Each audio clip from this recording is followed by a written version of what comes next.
Desde 400 milhões de anos atrás, todo predador precisa do mesmo temível equipamento: mandíbulas poderosas. Na luta infindável da natureza, os predadores evoluíram. As presas reagiram desenvolvendo defesas, causando o surgimento de predadores ainda mais ferozes. É um círculo vicioso entre matar e morrer, escapar e ser capturado. A história das mandíbulas. Evolução. A história da sobrevivência. Evolução.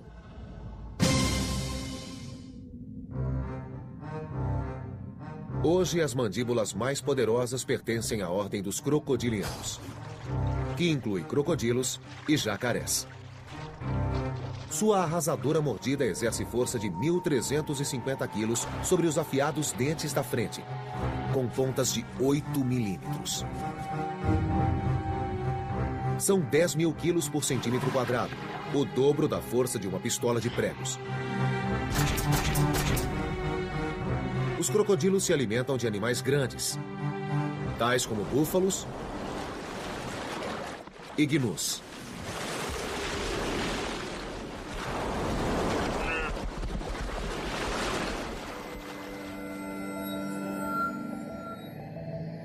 Há milhões de anos, os crocodilos e todos os animais com mandíbulas fortes têm tido uma imensa vantagem na luta pela sobrevivência.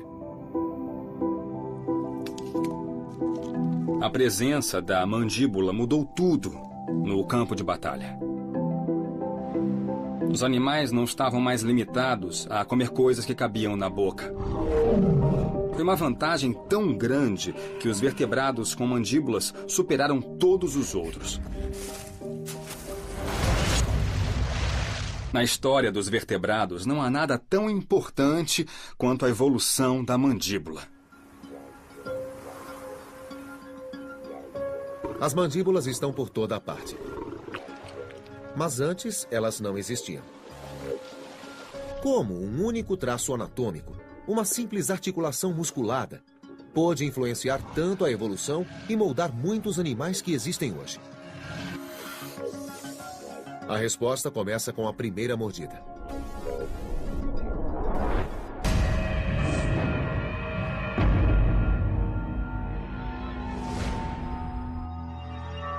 Em 1979, esses fósseis foram identificados como evidência do primeiro ataque de um animal com mandíbula. Esta é a primeira mordida produzida por uma mandíbula. É bem mais difícil identificar o animal. As vítimas eram pequenas criaturas que viveram há 530 milhões de anos, com poucos centímetros de comprimento, chamadas trilobitas. Aparentemente, algo os mordera. Mas o quê? Qual seria esse animal? A caçada começou. Em jogo estava a prova de um dos principais pilares da teoria da evolução, segundo a qual os predadores, animais que atacam outros para se alimentar, são a força mais influente na evolução, pois diante deles, as presas que não desenvolvem defesas morrem. E aquelas que o fazem, sobrevivem. A predação motivou várias características, do comportamento social à evolução de defesas. Houve uma coevolução e o aumento da interação entre predador e presa, com o surgimento de carapaças espessas devido ao aumento da predação. Mas se a predação foi o motor da evolução no período cambriano, que predadores atacavam e comiam os trilobitas? A resposta começou a se delinear em 1981, quando cientistas reuniram 4 fósseis que durante 70 anos haviam passado por 4 animais diferentes e teorizaram que pertenciam a um só gigantesco animal cambriano. A descoberta de um fóssil completo, um ano depois, comprovou a teoria. Ele foi chamado de Anomalocaris, ou camarão anômalo. Nos mares cambrianos, ele era uma fera. Ele tinha 2 metros de comprimento e, comparado ao trilobita médio durante o Cambriano, que media poucos centímetros, era realmente enorme. O geólogo Bruce Lieberman dirige uma das maiores coleções de fósseis cambrianos do mundo, na Universidade do Kansas. Um tesouro do acervo é a região da boca do Anomalocaris, que mostra claramente a forma mais antiga de mandíbula conhecida.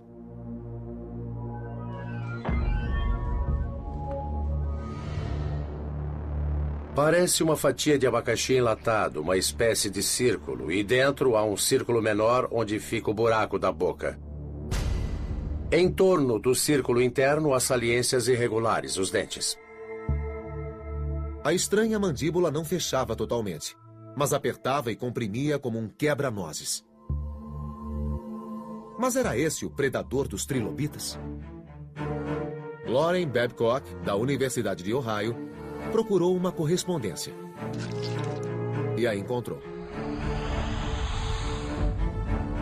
Descobrimos que o tamanho e a forma das mordidas correspondiam exatamente ao tamanho e à forma da região da boca do Anomalocaris.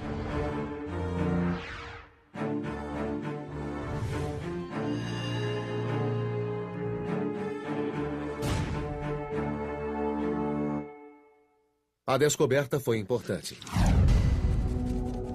pois forneceu provas concretas de que o período cambriano foi uma época de vida ou morte,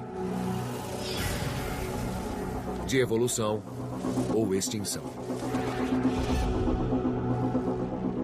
Então foi um sinal inequívoco da interação entre predador e presa. Isso é raro no registro fóssil. É muito importante que pertença à explosão cambriana.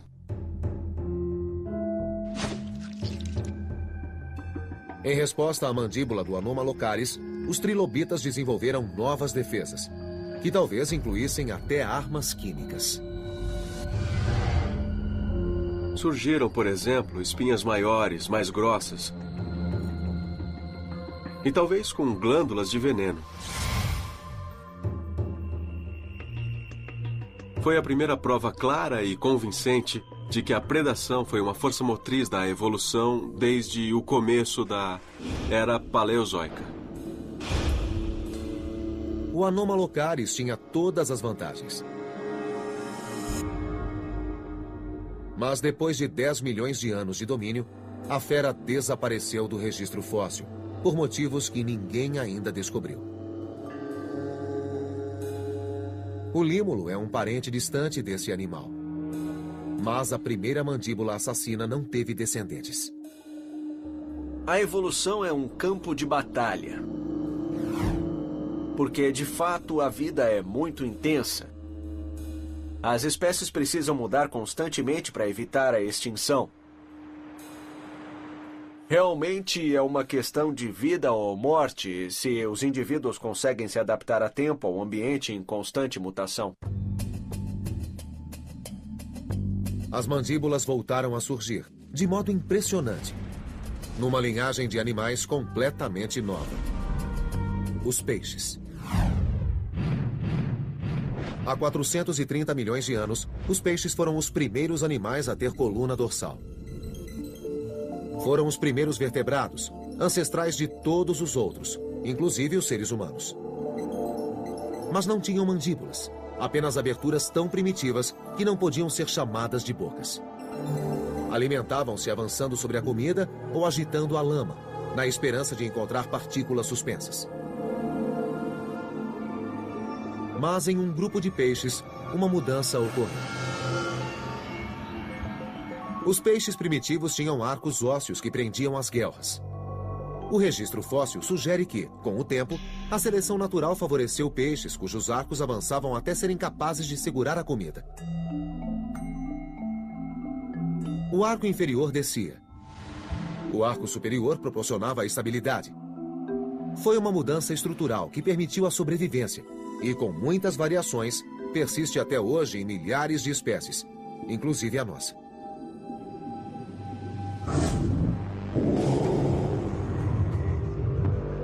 Um grupo extinto de peixes chamados placodermes foram os primeiros a desenvolver mandíbulas. Essa vantagem predatória transformou um deles no Tiranossauro Rex dos mares. A natureza das mandíbulas dessa fera deixou de ser um mistério há pouco tempo. Estou do lado do Dunkleosteus terele. Chegava a medir 6 metros de comprimento e pesava 1 tonelada ou mais. E era um feroz predador. Mark Westnitz, zoólogo do Museu Field, em Chicago, tenta decifrar os mistérios do Dunkleosteus. Por que suas mandíbulas cresceram tanto? E como essa estranha mandíbula sem dentes funcionava? O Dunkleosteus e outros placodermes não têm dentes. Tem uma grande mandíbula óssea inferior, cuja borda é coberta com um esmalte que é muito afiada na ponta. É como um cutelo.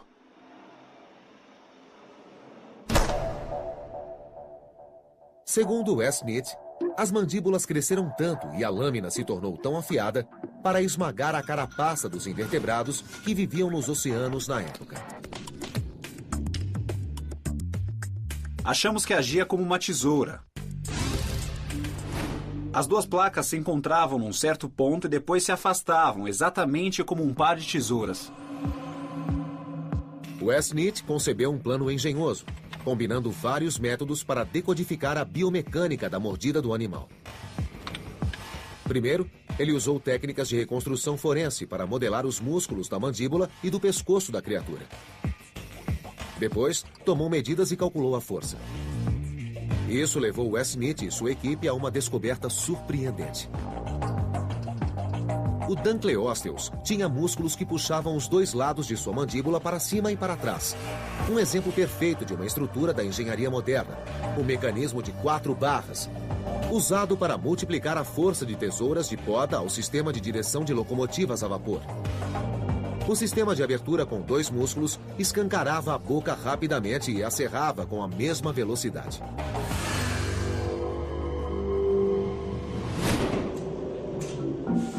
Intrigado, Westnitz construiu uma réplica da mandíbula para observar a mordida em ação. Nós simulamos as propriedades dos músculos, sua velocidade e força de contração, usando as propriedades dos músculos dos tubarões modernos. Os músculos de muitos vertebrados têm propriedades semelhantes, então achamos que é uma reconstrução razoável do que movia o crânio do Dunkleosteus.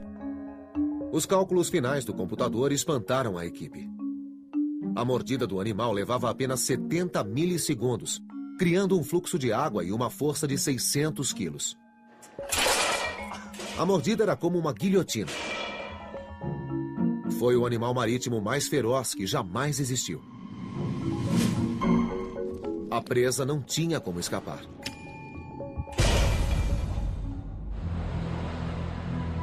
Mas, tal como o Anomalocaris, o Dunkleosteus entrou em extinção, junto com suas mandíbulas afiadas. Esse desaparecimento é outro mistério científico. A extinção é uma força criativa muito poderosa na evolução. A extinção quase inevitavelmente abre novos nichos que podem ser colonizados por outras espécies. O lugar do Dunkleosteus como superpredador logo seria ocupado por uma criatura que se destacaria com um novo tipo de mandíbula, que nos assusta até hoje. Os tubarões. Há 350 milhões de anos, o Dunkleosteus, o peixe com a mordida mais forte de todos os tempos, desapareceu do registro fóssil. O tubarão não demoraria a surgir e tomar seu lugar como predador máximo.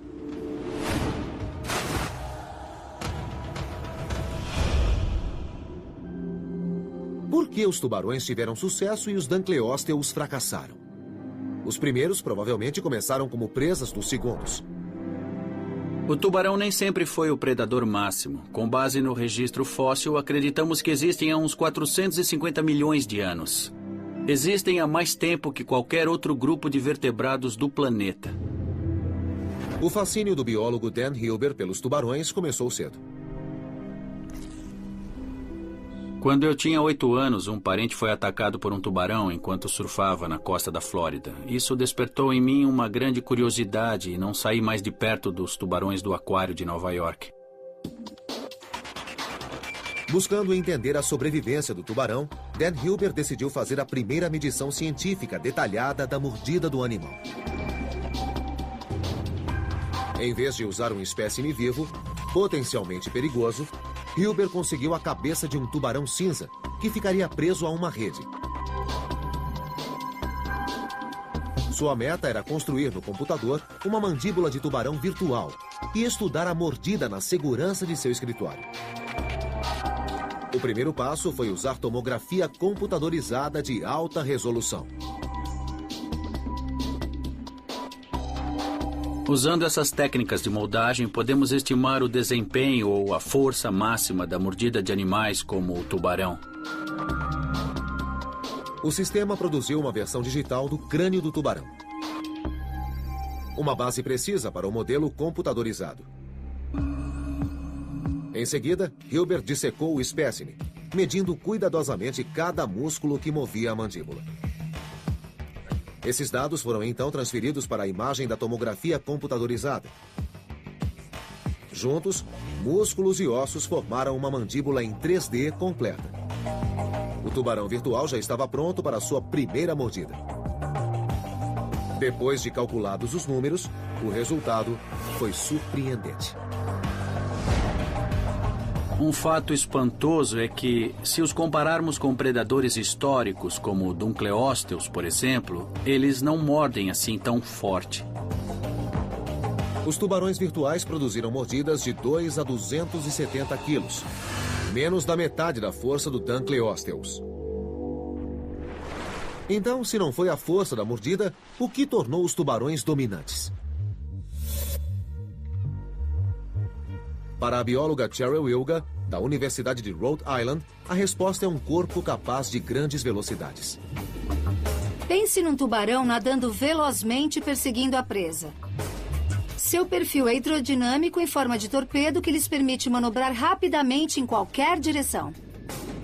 Os tubarões não têm ossos que restringam seu nado. São feitos quase inteiramente do mesmo tipo de cartilagem flexível que temos no nariz. E o posicionamento da mandíbula, baixa e recuada, diminui a resistência da água. Wilga fez a primeira análise de microsegundos da mordida do tubarão. Ela estudou um tubarão pequeno e relativamente dócil, o cação-espinho. Para captar a veloz mordida, Wilga montou uma máquina especial com câmera lenta. E depois, a isca. Uma fatia de arenque.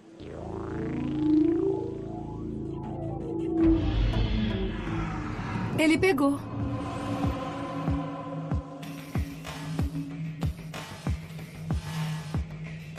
Ótimo! Está sacudindo, excelente!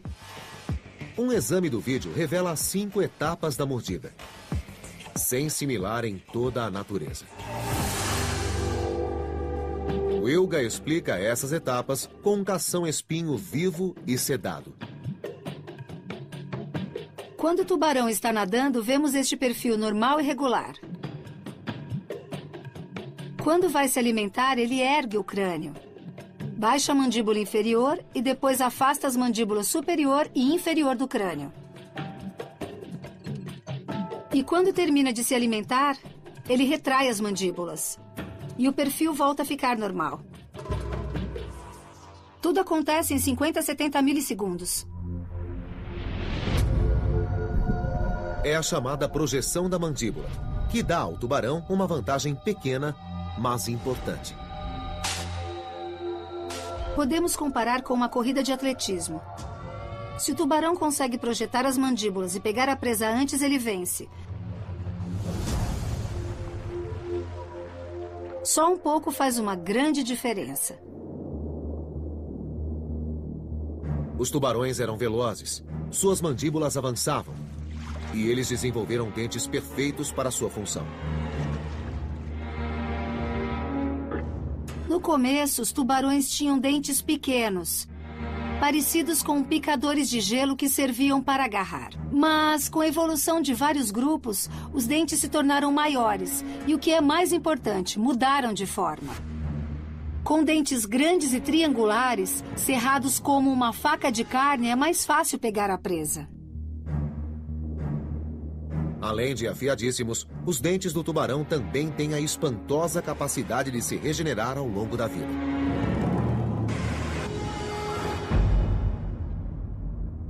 De fato, os dentes são tão afiados que é preciso usar uma luva muito resistente para chegar perto deles. Quando abrimos as mandíbulas, vemos os dentes da frente. É a fileira de dentes que eles usam para capturar o alimento. Mas por trás desses dentes funcionais, há 6, 7, até 8 dentes esperando para entrar, como uma esteira rolante. Se o tubarão perder algum dente capturando o alimento, dentes mais afiados estarão prontos para entrar no lugar. E eles podem continuar caçando sem perder tempo. Sem dúvida, um dos animais de maior sucesso de todos os tempos, o tubarão permanece o predador máximo dos mares há mais de 300 milhões de anos, graças às suas mandíbulas extraordinárias. Mas uma evolução bem-sucedida requer as ferramentas certas para o ambiente certo. E um novo tipo de mandíbula surgiu quando uma linhagem de peixes deu um passo ousado e se mudou para a Terra. 300 milhões de anos depois que o tubarão se tornou o maior predador dos mares, o Tiranossauro Rex era o maior predador da Terra. Mas sua mandíbula não descendeu do tubarão. Como aconteceu? Como o Tiranossauro Rex adquiriu sua mandíbula? E como essa linhagem de peixes com espinha dorsal e esqueleto, mas sem mandíbula, sobreviveu em terra?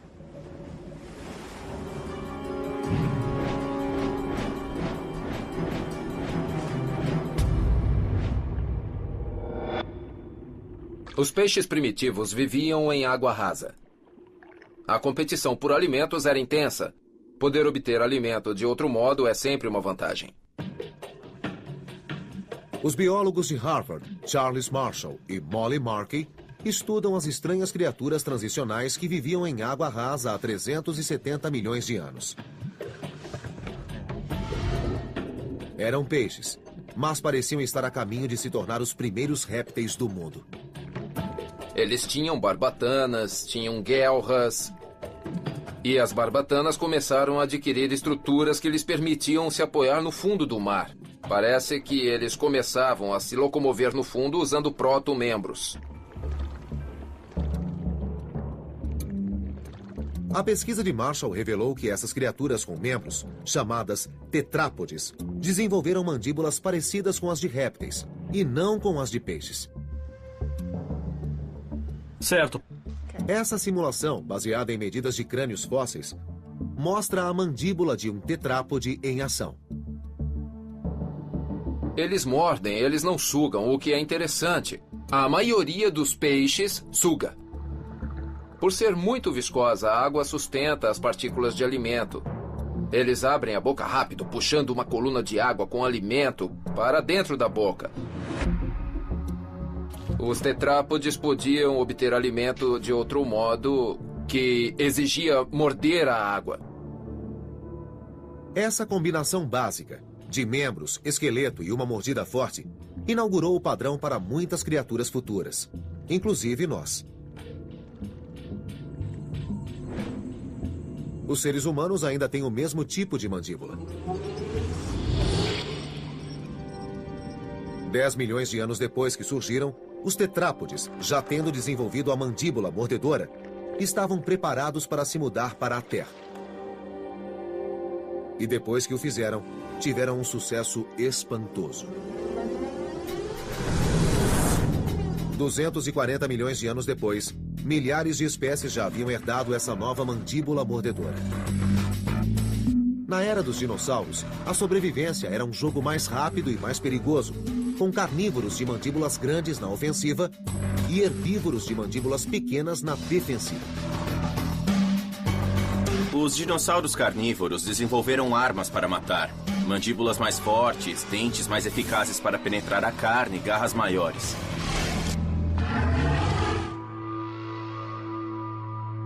Os dinossauros herbívoros desenvolveram defesas contra os dinossauros carnívoros. Tamanho gigantesco, chifres, espinhos e carapaças. A era dos dinossauros pode ser vista como uma corrida armamentícia.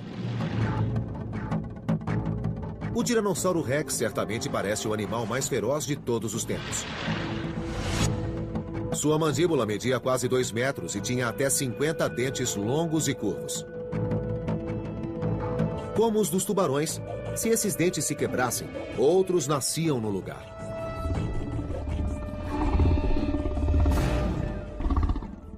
Mas, segundo uma recente teoria científica, o Tiranossauro Rex era um fracote, com braços curtos, pernas lentas e olhos fracos demais para abater animais em movimento. Alguns paleontólogos afirmam que o T-Rex se alimentava de animais mortos e não caçava. Para esses cientistas, o Tiranossauro Rex não era um caçador feroz que imaginávamos, mas um animal que vagava farejando carcaças. Algo como um abutre de 5 toneladas.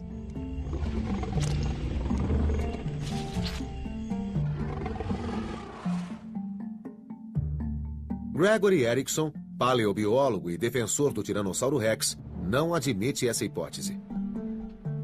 O Tiranossauro Rex foi o animal terrestre mais letal que já existiu.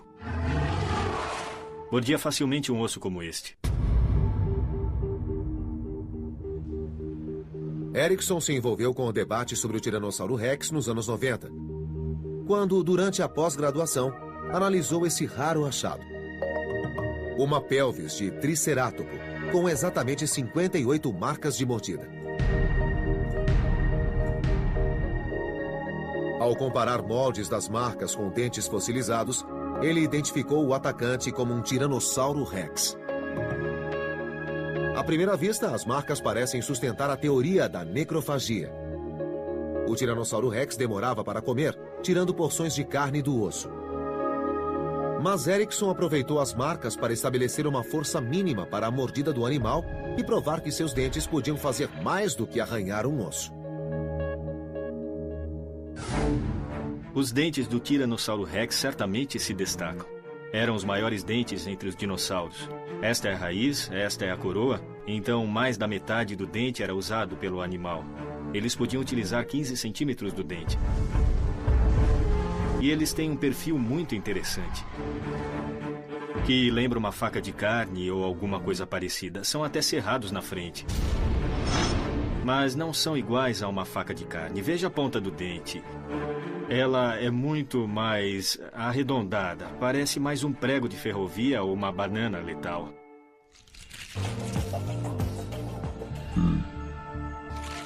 Erickson já tinha os dentes e as marcas de mordida.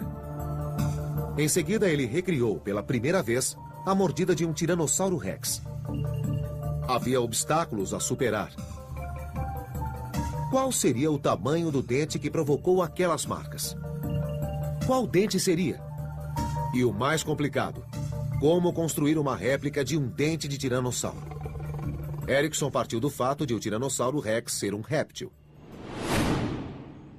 Todos os dentes de répteis são feitos do mesmo material. Tem um esmalte externo, que é um material muito duro. E o resto do dente é de dentina, que é um tipo de osso. E esses dois materiais juntos agem como um corpo rígido. Nossa réplica precisava ser tão dura quanto um dente de tiranossauro real. Em nosso experimento, usamos bronze e alumínio. O bronze é comumente usado em moldes, e com a adição do alumínio, a estrutura ficou mais forte. Então sabíamos o tamanho e as propriedades materiais. Erickson prendeu o dente de tiranossauro a uma prensa hidráulica. Seu plano era medir precisamente quanta potência era necessária para causar o sulco de 1,20 cm no osso do tricerátopo. Uma pelvis de vaca serviu como presa. A microestrutura dos ossos pélvicos da vaca são idênticos aos ossos do tricerátopo. Certo, pode zerar o display. Por tentativa e erro, força 0. Erickson ajusta o torque até chegar a uma equivalência exata com a força da mordida real. Desliguei o atuador. Está funcionando. Vamos lá. Vamos.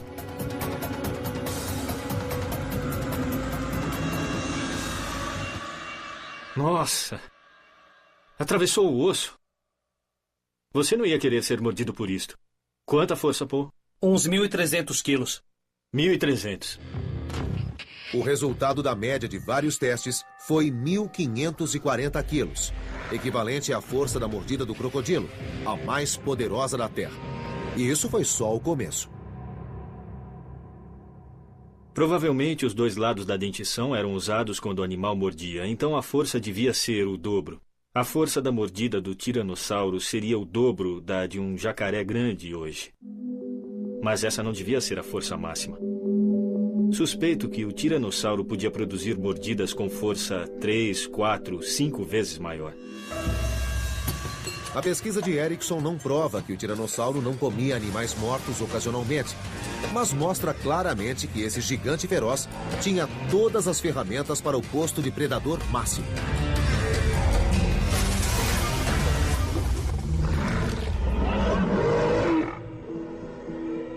À sombra dos dinossauros, outras criaturas entre as primeiras a rastejar na Terra evoluíram de seu próprio modo, com sua própria mandíbula. Quando o Tiranossauro Rex e outros grandes dinossauros entraram em extinção há 65 milhões de anos, começou a era dos mamíferos, de cuja mordida compartilhamos. Há 65 milhões de anos, os dinossauros entraram em extinção, provavelmente devido ao cataclísmico impacto de um asteroide. Milhões de espécies desapareceram no evento que os cientistas chamam de extinção Cretáceo-Terciário, ou extinção KT. Para os pequenos mamíferos, foi a melhor coisa que poderia ter acontecido. Os mamíferos conviveram com os dinossauros durante 60 milhões de anos, mas quase sempre permaneceram pequenos. Depois da extinção KT, foi uma libertação ecológica para os mamíferos. De repente, eles se viram num mundo cheio de nichos abertos, e sempre que há um nicho vago, algum organismo se adapta para explorá-lo. Foi o que os mamíferos fizeram, e por isso estamos aqui hoje. O fim dos dinossauros abriu espaço para novos predadores. E os mamíferos, equipados com um novo tipo de mandíbula, exploraram esse novo nicho. O segredo do sucesso foram dentes especializados. Há uma diferença entre os dentes dos dinossauros e os dos mamíferos. Os dos dinossauros parecem pregos e são todos iguais. Em um mês, todos se parecem com pregos. Mas os dos mamíferos são diferentes ao longo da boca. Hoje, a mandíbula dos mamíferos contém dentes capazes de extrair o máximo de nutrientes de vários tipos de alimento. Os incisivos na frente, para cortar e morder o alimento. Os pré-molares mais afastados, para rasgá-lo. Os molares mais atrás, que se combinam para transformar o alimento em porções digeríveis. E os mais letais, os caninos, cujo nome não vem da palavra cão, mas da palavra carnívoro. Os caninos servem para agarrar a presa. Obviamente, os caninos são bem maiores em predadores do que em outros animais. Os maiores caninos que já existiram foram os do tigre-dente de sabre.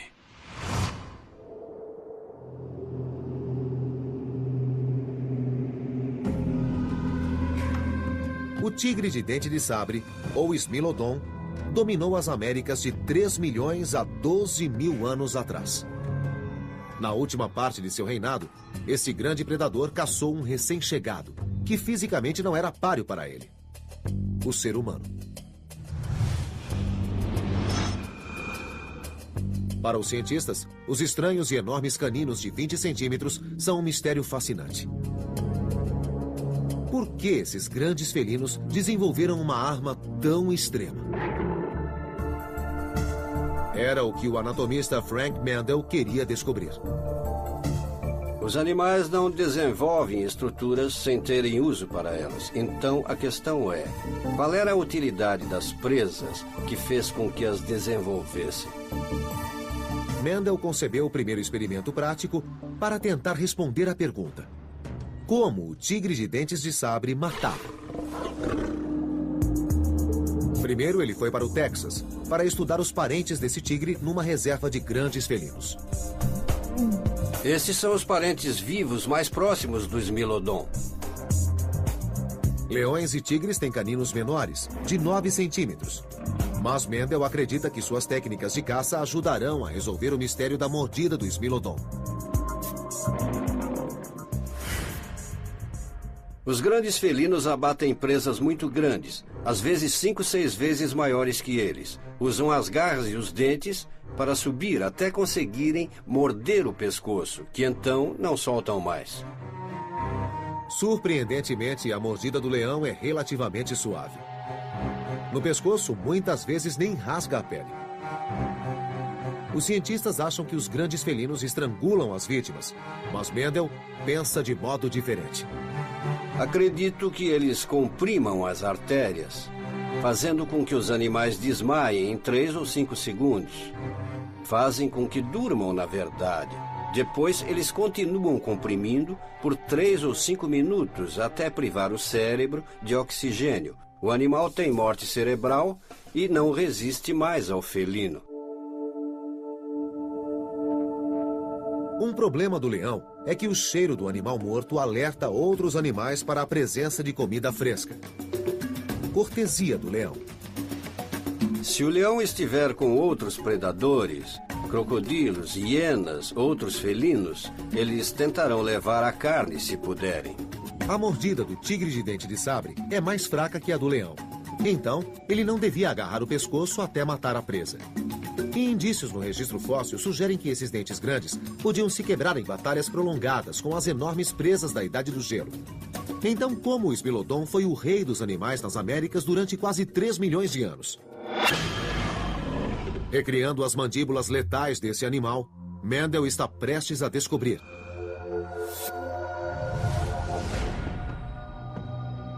Certo, vamos pegar esse articulador. Um trator substituiu o corpo volumoso do Smilodon. Coloque isto no trator. E ajuda a posicionar corretamente a mandíbula do felino. As mandíbulas foram feitas a partir do molde de um espécime real. Como substituta para a grande presa herbívora do Smilodon, Mendel usa a carcaça de uma vaca já reservada como alimento para os grandes felinos no Instituto de Pesquisa. Todos os animais usados aqui morreram de causas naturais, ou estavam em estado crítico e sofreram eutanásia. Primeiro, Mendel testa uma teoria influente, segundo a qual o Smilodon perseguia e eviscerava as presas, com um corte no abdômen. Primeiro vamos alinhar os dentes. É aqui que queremos atingir a barriga do animal. Não há costelas, é parede abdominal. Então, é uma área bastante vulnerável. Abaixe. Mais. O tigre de dente de sabre baixava a mandíbula inferior até 110 graus. Mesmo assim, os caninos de 20 centímetros só ficavam com 7 centímetros de folga. Isso seria suficiente para matar? Se pegarmos uma porção de pele, os caninos não fazem contato. Eles não penetram a parede abdominal. Então a mordida no abdômen, pelo menos para mim, não é uma boa hipótese. Parece errônea. Se essa mordida está descartada, para que serviam os caninos? A teoria de Mendel foi direto na jugular. Ficou um ferimento feio. Por que o Smilodon, ou tigre de dente de sabre, um predador da Idade do Gelo, desenvolveu caninos de 20 centímetros? O anatomista Frank Mendel está prestes a testar sua teoria de que essas enormes presas ajudavam o felino a alcançar a garganta, mesmo que não conseguissem suportar uma luta prolongada. Tiramos o articulador do trator, colocamos no chão e o situamos na frente do pescoço do animal. Nesse caso, o intervalo é mais que suficiente para o pescoço, sem problemas. Estamos numa boa posição para impelir os dentes. Vamos lá, pessoal? Estamos aplicando pressão e... lá vai. Oh! Certamente conseguimos penetrar com os caninos. Ficou um ferimento feio, com furos grandes. Mas furos não bastam. Mendel verifica se a réplica de Smilodon cortou artérias vitais para um abate rápido. Farei uma incisão entre as mordidas para penetrar a pele. Quanto sangue! Ah, sim, aqui está um furo, bem atrás da traqueia, onde ficam as carótidas. Foi tudo muito rápido e também muito penetrante. Este animal teria morrido em segundos. Mendel acha que seu experimento explica o mistério de por que o Smilodon desenvolveu caninos tão grandes. Diferentemente dos leões, que precisam de até 5 minutos para matar a presa, os dentes de 20 centímetros do Smilodon permitiam que a matasse e comesse quase instantaneamente, evitando que outros animais a levassem. O tigre de dente de sabre devia fincar os dentes no pescoço do animal. E assim ele rompia uma das artérias carótidas. A morte era quase instantânea, mais rápida que a causada pela mordida dos grandes felinos modernos. O Smilodon entrou em extinção no final da Idade do Gelo, há 12 mil anos, talvez devido à súbita mudança climática. Ou porque os primeiros caçadores humanos passaram a concorrer com ele pela presa. Os humanos, os novos predadores máximos, eram temíveis. Mas suas mandíbulas eram diminutas. Como os humanos triunfaram com mandíbulas que hoje são tão pequenas que até nossos parentes primatas têm mordidas maiores? Os humanos são fracos, anatomicamente. Comparados a chimpanzés, nós somos uns fracotes. Scott McGraw é um anatomista evolutivo que estuda primatas e os parentes extintos dos humanos, os hominídeos. Os grandes macacos hoje, gorilas, chimpanzés, orangotangos, bonobos, mastigam em muitos casos vegetação dura ou fibrosa e frutas duras. O que exige uma mandíbula grande e músculos bem fortes. E quanto ao tamanho dos dentes, os molares desses animais são maiores que os dos humanos modernos. Há 1.800.000 anos, nossos ancestrais hominídeos, que já andavam com 2 pernas há 4 milhões de anos, perderam a maior parte dos pelos corporais, desenvolveram cérebros maiores e saíram da África, espalhando-se pelo mundo. Hoje, o Homo sapiens domina todas as formas de vida sobre a Terra. Conseguimos, graças à inteligência e não à força bruta, ferramentas que diminuíram a necessidade de mandíbulas fortes. Durante a evolução humana, houve uma transição entre o uso da força física na mordida, por exemplo, e o uso do cérebro. Fomos capazes de enganar nossos predadores. Houve uma transferência de força do indivíduo físico para as ferramentas usadas por esse indivíduo. Depois de 2 milhões de anos fabricando ferramentas, nossa mandíbula encolheu drasticamente, pois não havia necessidade de sustentar seu tamanho enorme. Nossas mandíbulas já não são grandes o bastante nem para alojar os dentes do siso, que nascem em jovens adultos. Os cientistas teorizam que, no futuro, os dentes do siso desaparecerão. Nossos dentes encolheram, nossas mandíbulas e nossos músculos da mandíbula encolheram, e isso está ligado à nossa dieta.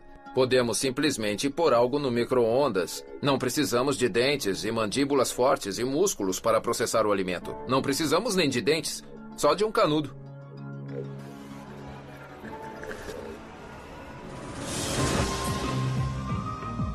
Ao longo de 500 bilhão de anos, muitos predadores tiveram a mordida mais forte de seu ambiente.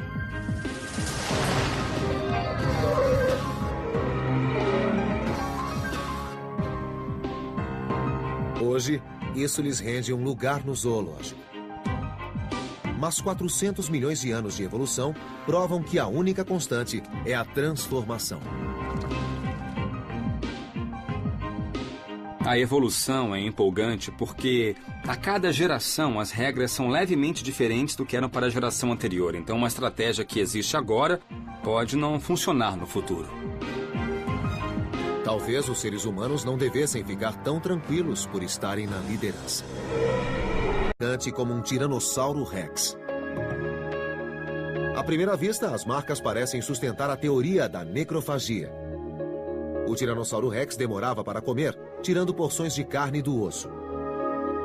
Mas Erickson aproveitou as marcas para estabelecer uma força mínima para a mordida do animal e provar que seus dentes podiam fazer mais do que arranhar um osso.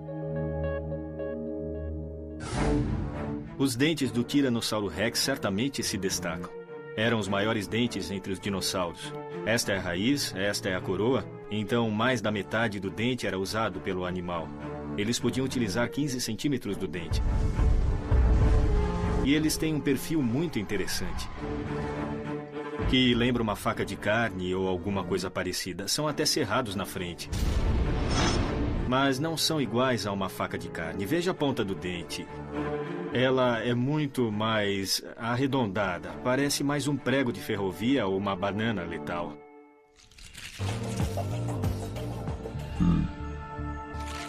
Erickson já tinha os dentes e as marcas de mordida. Em seguida, ele recriou, pela primeira vez, a mordida de um Tiranossauro Rex. Havia obstáculos a superar. Qual seria o tamanho do dente que provocou aquelas marcas? Qual dente seria? E o mais complicado, como construir uma réplica de um dente de tiranossauro? Erickson partiu do fato de o Tiranossauro Rex ser um réptil. Todos os dentes de répteis são feitos do mesmo material. Tem um esmalte externo, que é um material muito duro. E o resto do dente é de dentina, que é um tipo de osso. E esses dois materiais juntos agem como um corpo rígido. Nossa réplica precisava ser tão dura quanto um dente de tiranossauro real. Em nosso experimento, usamos bronze e alumínio. O bronze é comumente usado em moldes, e com a adição do alumínio, a estrutura ficou mais forte. Então sabíamos o tamanho e as propriedades materiais. Erickson prendeu o dente de tiranossauro a uma prensa hidráulica.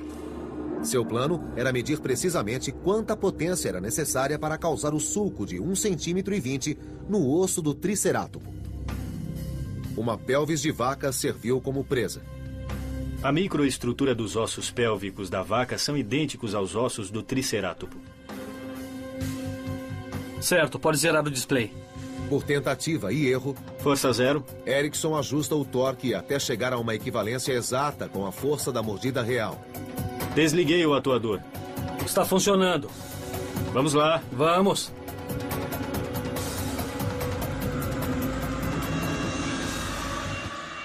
Nossa. Fraca que a do leão. Então, ele não devia agarrar o pescoço até matar a presa. E indícios no registro fóssil sugerem que esses dentes grandes podiam se quebrar em batalhas prolongadas com as enormes presas da Idade do Gelo. Então, como o Smilodon foi o rei dos animais nas Américas durante quase 3 milhões de anos? Recriando as mandíbulas letais desse animal, Mendel está prestes a descobrir.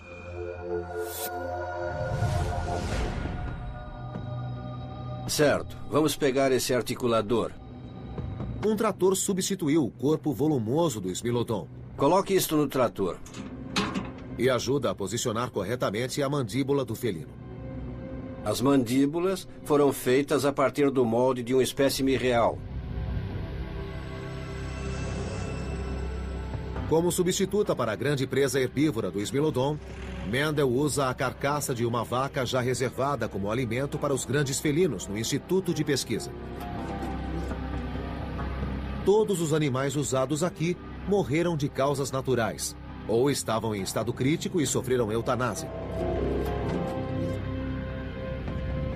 Primeiro, Mendel testa uma teoria influente, segundo a qual o Smilodon perseguia e eviscerava as presas, com um corte no abdômen. Primeiro vamos alinhar os dentes. É aqui que queremos atingir a barriga do animal. Não há costelas, é parede abdominal. Então, é uma área bastante vulnerável. Abaixo. Mais. O tigre de dente de sabre baixava a mandíbula inferior até 110 graus. Mesmo assim, Os caninos de 20 centímetros só ficavam com 7 centímetros de folga. Isso seria suficiente para matar? Se pegarmos uma porção de pele, os caninos não fazem contato. Eles não penetram a parede abdominal. Então a mordida no abdômen, pelo menos para mim, não é uma boa hipótese. Parece errônea. Se essa mordida está descartada, para que serviam os caninos? A teoria de Mendel foi direto na jugular. Ficou um ferimento feio. Por que o Smilodon, ou tigre de dente de sabre, um predador da Idade do Gelo, desenvolveu caninos de 20 centímetros? O anatomista Frank Mendel está prestes a testar sua teoria de que essas enormes presas ajudavam o felino a alcançar a garganta, mesmo que não conseguissem suportar uma luta prolongada. Tiramos o articulador do trator, colocamos no chão e o situamos na frente do pescoço do animal. Nesse caso, o intervalo... Ignus.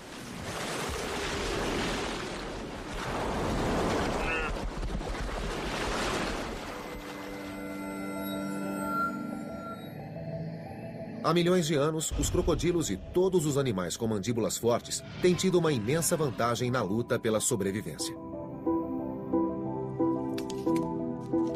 A presença da mandíbula mudou tudo no campo de batalha. Os animais não estavam mais limitados a comer coisas que cabiam na boca. Foi uma vantagem tão grande que os vertebrados com mandíbulas superaram todos os outros. Na história dos vertebrados, não há nada tão importante quanto a evolução da mandíbula. As mandíbulas estão por toda a parte. Mas antes, elas não existiam. Como um único traço anatômico, uma simples articulação musculada, pôde influenciar tanto a evolução e moldar muitos animais que existem hoje? A resposta começa com a primeira mordida.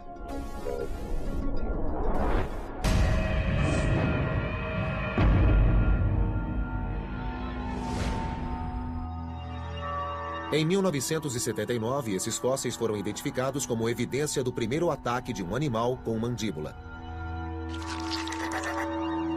Esta é a primeira mordida produzida por uma mandíbula. É bem mais difícil identificar o animal. As vítimas eram pequenas criaturas que viveram há 530 milhões de anos, com poucos centímetros de comprimento, chamadas trilobitas. Aparentemente, algo os mordera. Mas o quê? Qual seria esse animal? A caçada começou. Em jogo estava a prova de um dos principais pilares da teoria da evolução, segundo a qual os predadores, animais que atacam outros para se alimentar, são a força mais influente na evolução, pois diante deles, as presas que não desenvolvem defesas morrem. E aquelas que o fazem, sobrevivem. A predação motivou várias características, do comportamento social à evolução de defesas. Houve uma coevolução e o aumento da interação entre predador e presa, com o surgimento de carapaças espessas devido ao aumento da predação. Mas se a predação foi o motor da evolução no período cambriano, que predadores atacavam e comiam os trilobitas? A resposta... Isso levou Wes Smith e sua equipe a uma descoberta surpreendente. O Dunkleosteus tinha músculos que puxavam os dois lados de sua mandíbula para cima e para trás. Um exemplo perfeito de uma estrutura da engenharia moderna, o mecanismo de 4 barras, usado para multiplicar a força de tesouras de poda ao sistema de direção de locomotivas a vapor. O sistema de abertura com 2 músculos escancarava a boca rapidamente e a cerrava com a mesma velocidade.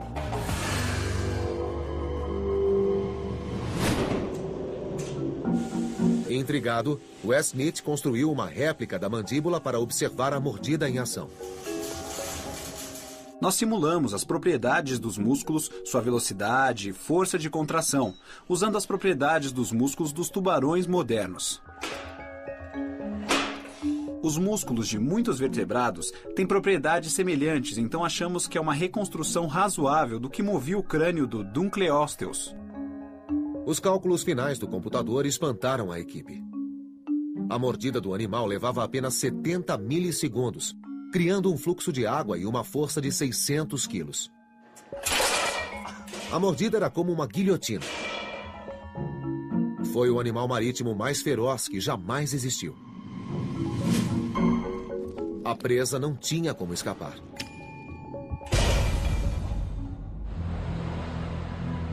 Mas, tal como o Anomalocaris, o Dunkleosteus entrou em extinção, junto com suas mandíbulas afiadas.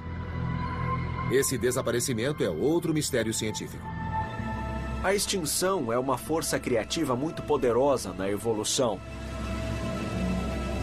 A extinção quase inevitavelmente abre novos nichos que podem ser colonizados por outras espécies.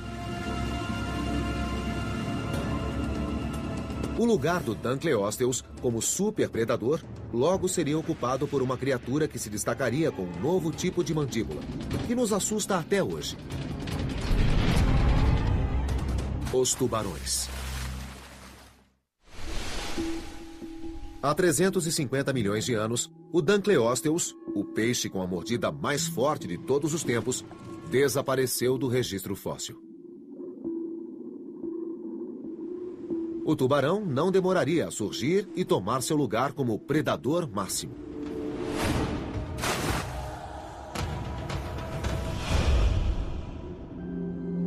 Por que os tubarões tiveram sucesso e os Dunkleosteus fracassaram? Os primeiros provavelmente começaram como presas dos segundos. O tubarão nem sempre foi o predador máximo. Com base no registro fóssil, acreditamos que existem há uns 450 milhões de anos. Mas, tal como o Anomalocaris, o Dunkleosteus entrou em extinção, junto com suas mandíbulas afiadas. Esse desaparecimento é outro mistério científico. A extinção é uma força criativa muito poderosa na evolução. A extinção quase inevitavelmente abre novos nichos que podem ser colonizados por outras espécies. O lugar do Dunkleosteus como superpredador logo seria ocupado por uma criatura que se destacaria com um novo tipo de mandíbula, que nos assusta até hoje. Os tubarões. Há 350 milhões de anos, o Dunkleosteus, o peixe com a mordida mais forte de todos os tempos, desapareceu do registro fóssil. O tubarão não demoraria a surgir e tomar seu lugar como predador máximo.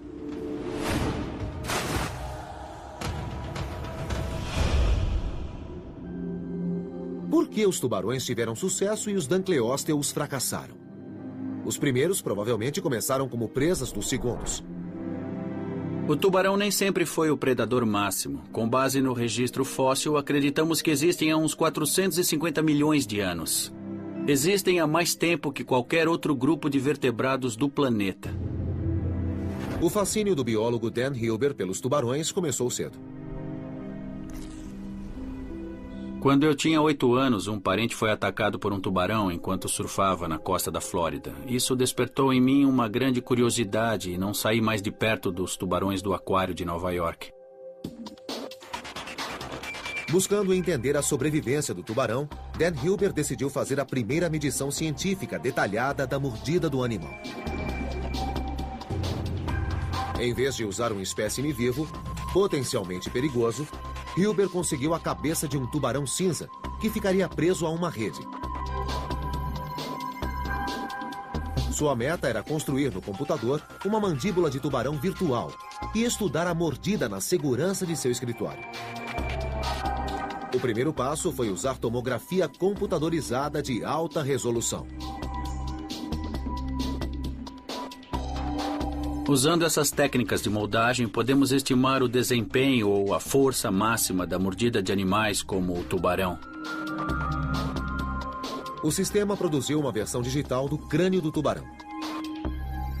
Uma base precisa para o modelo computadorizado. Em seguida, Hilbert dissecou o espécime, medindo cuidadosamente cada músculo que movia a mandíbula. Não. Então a mordida no abdômen, pelo menos para mim, não é uma boa hipótese. Parece errônea.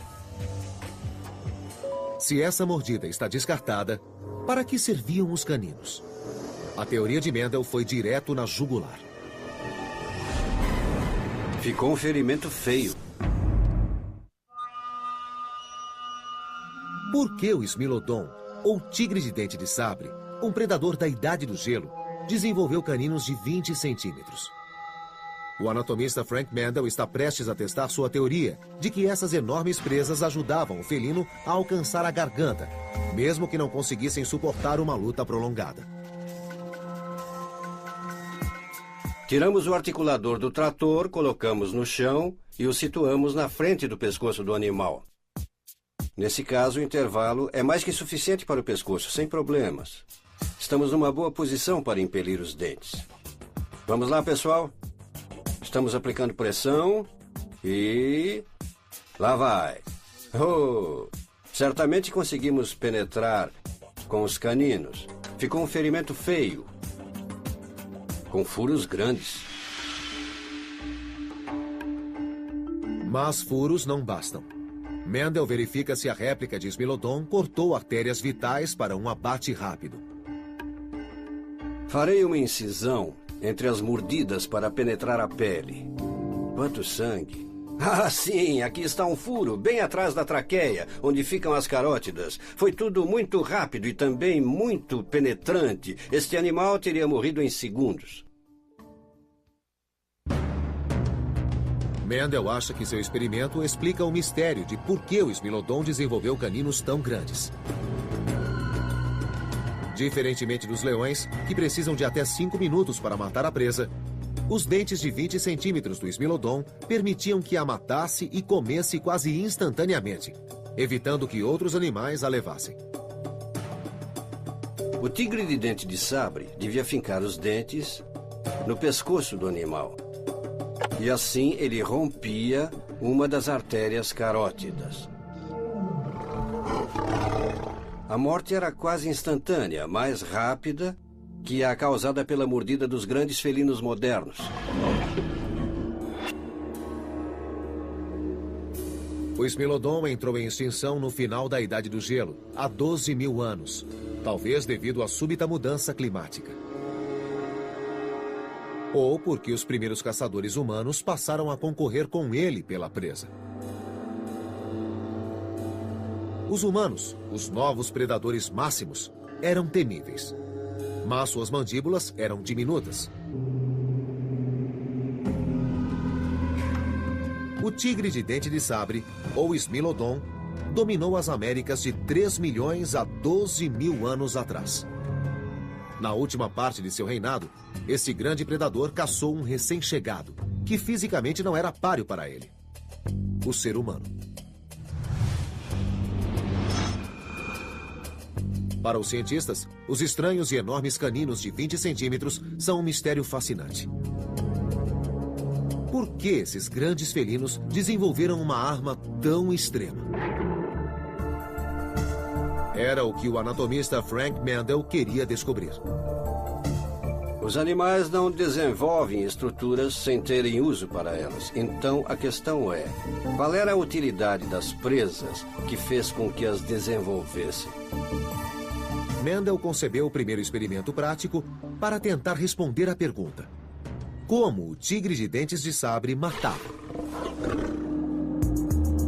Primeiro ele foi para o Texas para estudar os parentes desse tigre numa reserva de grandes felinos. Esses são os parentes vivos mais próximos do Smilodon. Leões e tigres têm caninos menores, de 9 centímetros. Mas Mendel acredita que suas técnicas de caça ajudarão a resolver o mistério da mordida do Smilodon. Os grandes felinos abatem presas muito grandes. às vezes 5, 6 vezes maiores que eles. Usam as garras e os dentes para subir até conseguirem morder o pescoço, que então não soltam mais. Surpreendentemente, a mordida do leão é relativamente suave. No pescoço, muitas vezes nem rasga a pele. Os cientistas acham que os grandes felinos estrangulam as vítimas, mas Mendel pensa de modo diferente. Acredito que eles comprimam as artérias, fazendo com que os animais desmaiem em 3 ou 5 segundos. Fazem com que durmam, na verdade.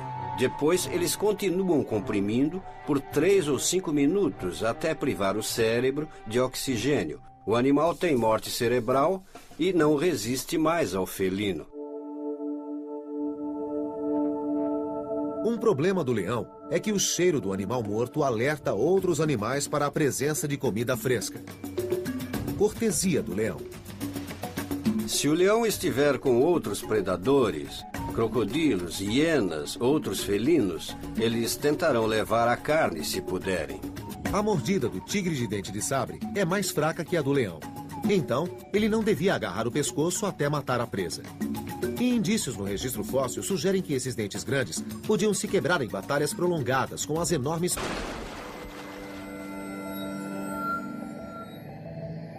Há milhões de anos, os crocodilos e todos os animais com mandíbulas fortes têm tido uma imensa vantagem na luta pela sobrevivência. A presença da mandíbula mudou tudo no campo de batalha. Os animais não estavam mais limitados a comer coisas que cabiam na boca. Foi uma vantagem tão grande que os vertebrados com mandíbulas superaram todos os outros. Na história dos vertebrados, não há nada tão importante quanto a evolução da mandíbula. As mandíbulas estão por toda a parte. Mas antes, elas não existiam. Como um único traço anatômico, uma simples articulação musculada, pôde influenciar tanto a evolução e moldar muitos animais que existem hoje? A resposta começa com a primeira mordida.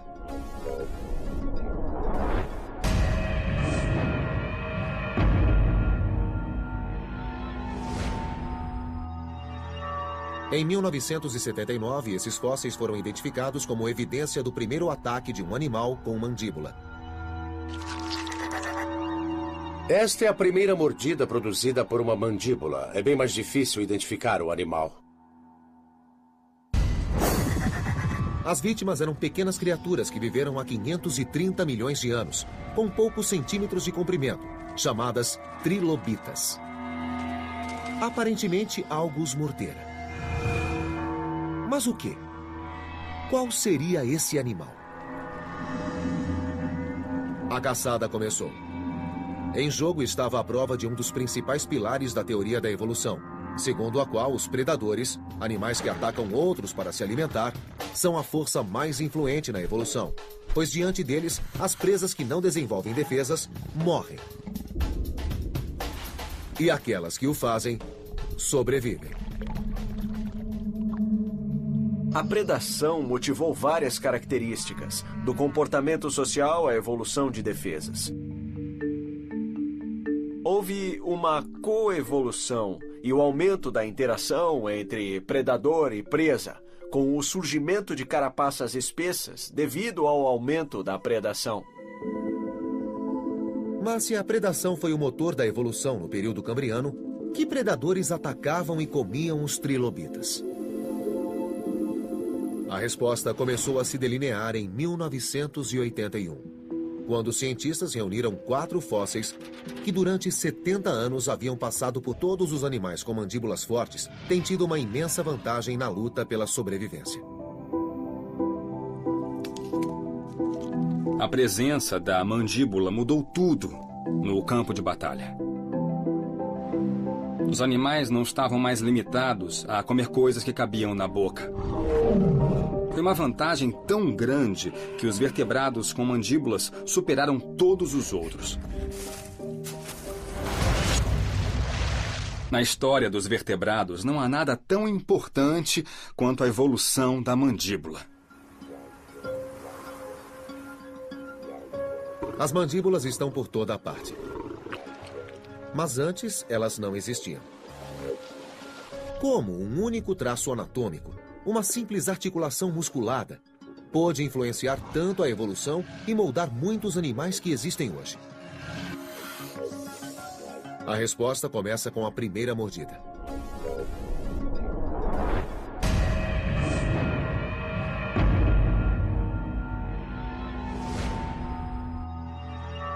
Em 1979, esses fósseis foram identificados como evidência do primeiro ataque de um animal com mandíbula. Esta é a primeira mordida produzida por uma mandíbula. É bem mais difícil identificar o animal. As vítimas eram pequenas criaturas que viveram há 530 milhões de anos, com poucos centímetros de comprimento, chamadas trilobitas. Aparentemente, algo os mordera. Mas o quê? Qual seria esse animal? A caçada começou. Em jogo estava a prova de um dos principais pilares da teoria da evolução, segundo a qual os predadores, animais que atacam outros para se alimentar, são a força mais influente na evolução, pois diante deles, as presas que não desenvolvem defesas morrem. E aquelas que o fazem, sobrevivem. A predação motivou várias características, do comportamento social à evolução de defesas. Houve uma coevolução e o aumento da interação entre predador e presa, com o surgimento de carapaças espessas devido ao aumento da predação.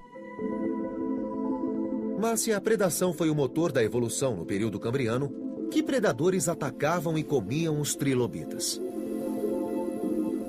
A resposta começou a se delinear em 1981, quando os cientistas reuniram 4 fósseis que durante 70 anos haviam passado por 4 animais diferentes e teorizaram que pertenciam a um só gigantesco animal cambriano. Isso ocorreu. Os peixes primitivos tinham arcos ósseos que prendiam as guelras. O registro fóssil sugere que, com o tempo, a seleção natural favoreceu peixes cujos arcos avançavam até serem capazes de segurar a comida. O arco inferior descia. O arco superior proporcionava a estabilidade. Foi uma mudança estrutural que permitiu a sobrevivência e, com muitas variações, persiste até hoje em milhares de espécies, inclusive a nossa.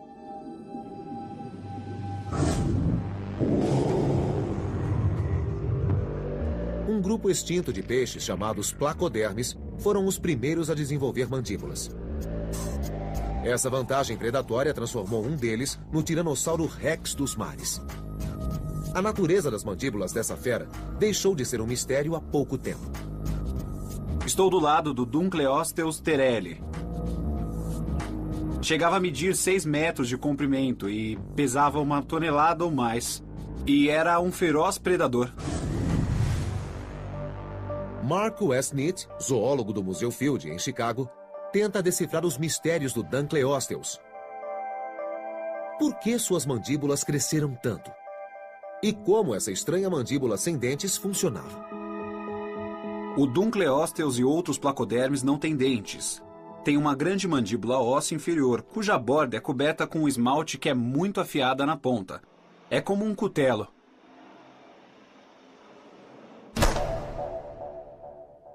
Segundo Westnitz, as mandíbulas cresceram tanto e a lâmina se tornou tão afiada para esmagar a carapaça dos invertebrados que viviam nos oceanos na época. Achamos que agia como uma tesoura.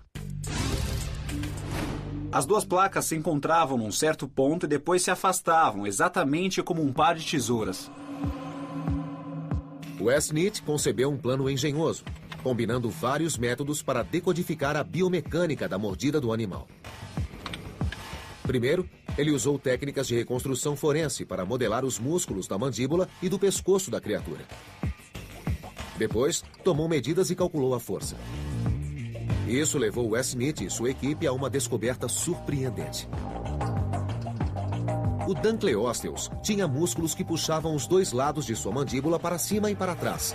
Um exemplo perfeito de uma estrutura da engenharia moderna, o mecanismo de 4 barras, usado para multiplicar a força de tesouras de poda ao sistema de direção de locomotivas a vapor. O sistema de abertura com 2 músculos escancarava a boca rapidamente e a cerrava com a mesma velocidade.